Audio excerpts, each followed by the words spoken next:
Hi there BookTube, it's Eleanor here, and it's the start of the Getting Graphic Readathon. As you can tell, someone here is already awake, looking a bit grumpy because she's listening to the iPad, and someone here is a little bit sleepy. So I'll make it brief before I get moaned at. It's 6 AM. I was meant to start at 5 AM, but I just couldn't wake myself up. But I'm starting my 6 AM reading with Octopus Pibond, Volume 1, and this is by Meredith Gran. This is a black and white book, and it's sort of contemporary story. It says it's following the adventures of two Brooklynites, Eve, a nerdy acerbic 20-something, and her roommate Hannah. So I'm looking forward to seeing this. Is a little bit out of my comfort zone. It's in black and white, so it hits quite a few of the categories, but I'll check back in with you when I finished it and let you know how I get on. Bye. Hi guys, so since you last saw me, I have got up and had some breakfast, and I've got dressed. Haven't quite done my makeup yet, but I'm sitting back in bed, and I've just finished my first book of the Readathon, and that's Octopus Pibond Volume 1 by Meredith Gran. And this was okay. I ended up giving it 2 stars. I'm not sure if I just missed the humour and the quirkiness of this because I'm not American, or because sometimes like our humour is different, or whether it's an age thing or whether it's just a personality thing. I don't know. We're following Eve, and she's just a bit of a weird gal. She works in an organic food shop, and she ends up with this roommate Hannah and her boyfriend, and Hannah's a stoner and very happy-go-lucky, and Eve is very sort of dry and acerbic. And I don't know, it's just about like their lives and relationships. And actually I quite enjoyed the artwork for a black and white. It was quite good. It wasn't particularly detailed, but it worked for me. But I just didn't get what was going on. I didn't feel invested. I didn't feel a connection to any of the characters. So I definitely won't pick up any others of this. So 2 stars for that one. And now I can't decide whether I'm going to move on to a standalone or whether I'm going to start my marathon of Nailbiter. I'm thinking I might start my Nailbiter marathon. So there is 6 volumes of Nailbiter in the series. I have read volumes 1 to 4. I had volume 5, and Janet very kindly bought me volume 6. So but it's been a long time since I read 1 to 4, so I'm going to reread them today. So I think I'm going to get stuck into these now. So I'll get back to you and tell you a bit more about a series wrap up when I finish these a bit later. Hi guys, so as you can see I am still in bed. In my pyjamas, well, I'm in my clothes and I've got makeup on, but I'm sitting on the bed because it's very comfortable. And I have now read volumes 1 to 6 of Nailbiter, so the whole series of Nailbiter. And this ended up being a really solid 4-star read for me. Like every single issue was 4 stars. It's a really great series. Now I'm not into horror and scary books, so I was a bit worried about how I would find this one. But actually, although there's quite a lot of gore, I didn't find it too scary. And the basic premise is that there is a policeman who has gone to this town of Buckaroo, where all these serial killers seem to be originating from.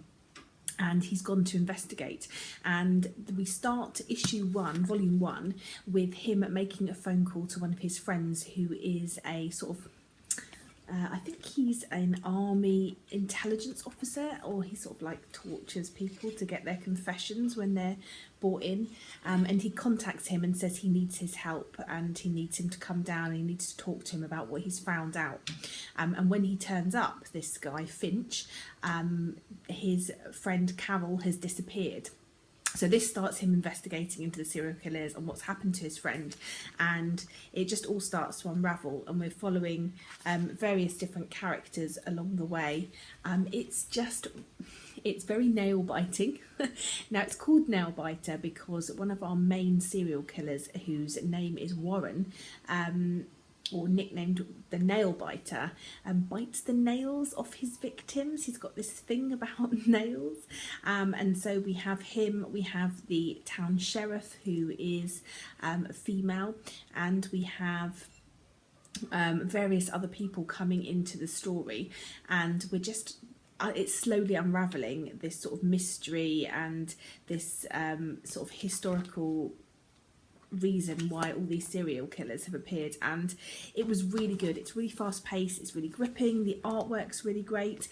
I was ever so slightly disappointed with the final volume. I nearly gave it 3 because it was a not weird ending, it was slightly disappointing to what I had imagined, but it was still enjoyable enough, and I thought it wrapped it up quite well.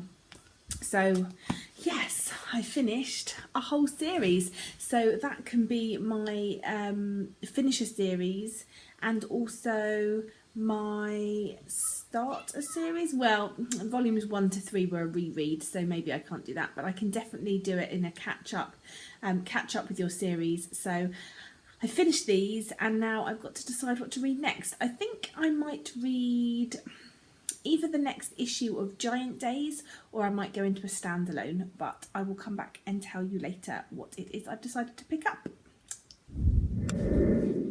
Okay, so I've just finished my Start a New Series, and that is Snot Girl Volume 1. I was a bit disappointed with this one, unfortunately. We're following Lottie. She's like a fashion blogger, really popular fashion blogger. She's in her late 20s, and she's just lost her boyfriend.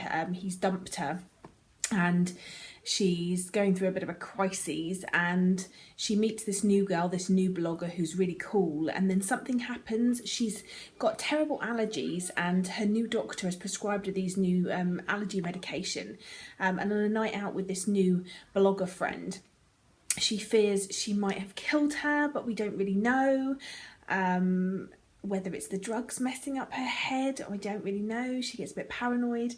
But it was just, I don't know, it just wasn't, I just didn't, I hated Snot Girl. Firstly, she was self-centered, she was mean to her friends, she nicknames them horrible names, she's not nice to anyone, she thinks she's better than everyone, and I just really didn't like her. So there wasn't really the character that you could sort of grab hold of and enjoy, and I'm not very good with like unlikable characters if there's no one that you can like and root for. So I don't think I'll be picking up any more of this, but I'm pleased that I gave it a go. I think it's probably going to get 2 stars from me because it just wasn't, it's a shame actually, because the artwork itself is quite good. She's got this cool green hair, so it's, yeah, just a shame, but not one I'm going to carry on with. So now I'm going to pick up my next one. I'm not sure what it is yet, but you'll find out in my next wrap up. Hi guys, so it's now 9:30 at night, and I took a little bit of a break to go out and go to a fair with my daughter and then play with her for a little bit before bed. So I have been reading since she went to bed, and I've just finished, or I finished a while ago actually, Drinking at the Movies by Julia Wertz. This is my pick for a non-fiction book. This is a memoir of Julia Wertz's time when she moved from San Francisco to New York. It's really nicely drawn. It's all in black and white. I really enjoyed hearing about Julia's struggles. She's very honest about the things that happen in her life. Drinking at the Movies is very relevant to what happens in the books. There's a lot of going to the movies and drinking beer and trying to discover who she is, and a bunch of crappy jobs that she works and getting fired a lot, and her struggles with alcoholism.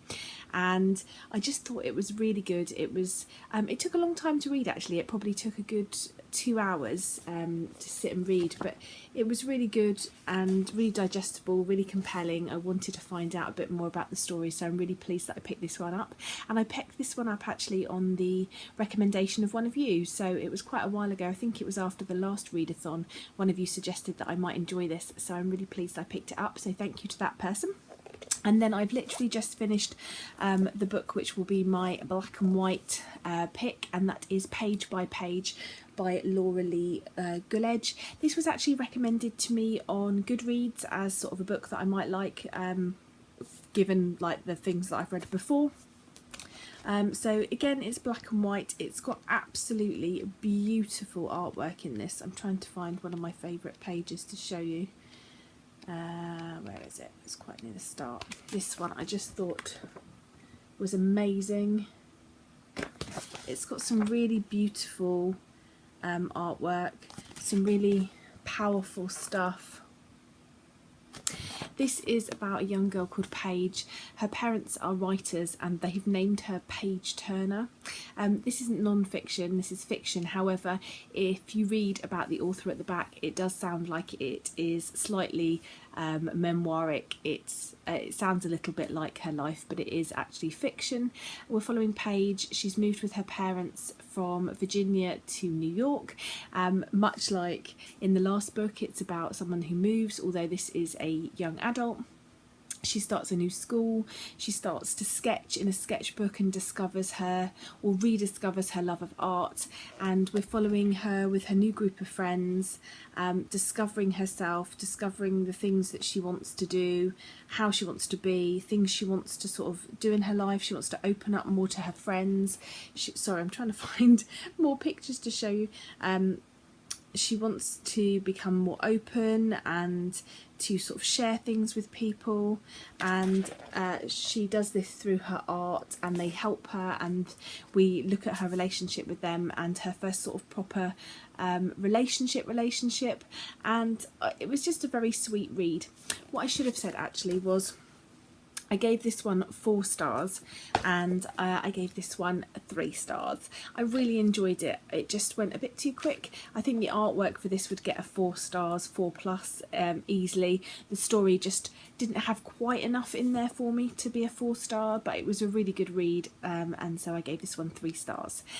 So there possibly might be more graphic novels after this. I'll just have to see how I get on. It is swelteringly hot in my house. It's really hot here today, and I'm struggling a little bit, so it may be that I go to bed soon. But if you see me again, you know I've read more, and if you don't, good night, and I'll speak to you soon. Bye.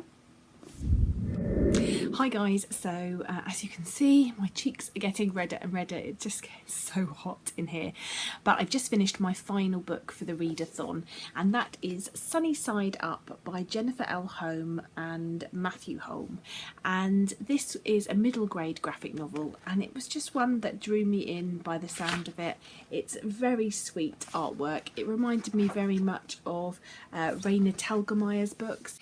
And this is the story of Sunny, and she's been sent off to Florida to stay with her grandfather for the summer, and we flip between a few months ago and the present time, and she's on the plane to see her grandfather. So we follow her summer with her grandfather in his retirement community in Florida, where there's no children, but she manages to find one kindred spirit that she spends time with, and we follow that side, and then we also follow the build up to what has led her to go to Florida to stay with her grandfather, what's happened in her home life, which has disrupted their usual plans for the summer, and we're following that side. And actually this covered in a very light way some really hard topics, and I really enjoyed how it did that. It had humour, it was really interesting. I loved the fact that her and her friend got into comic books. They read lots of comics together whilst just, you know, drinking juice. They found all the old ladies' cats for like $1 each. Every time the old ladies' cats went missing, they'd go and find them, and the old ladies would give them $1 so they could go and get their comics, which I thought was great. And it was just a really lovely, sweet story. It took hardly any time to read. But I enjoyed it so much, and I just think if you've got a younger reader in your house, this would be a really good story, especially for the summer. So I gave this one 4 stars. So that means that over this readathon I've read 11 graphic novels. I've covered all of the 5 challenges that were set, and I just had a really good time. It's been really good fun. Thank you to everyone that's taken part. I hope you've enjoyed it if you have taken part, and it's meant that you've got some graphic novels that perhaps you've been putting off for a little while, and I look forward to doing this again soon. So I shall speak to you in the next video. Bye for now, BookTube.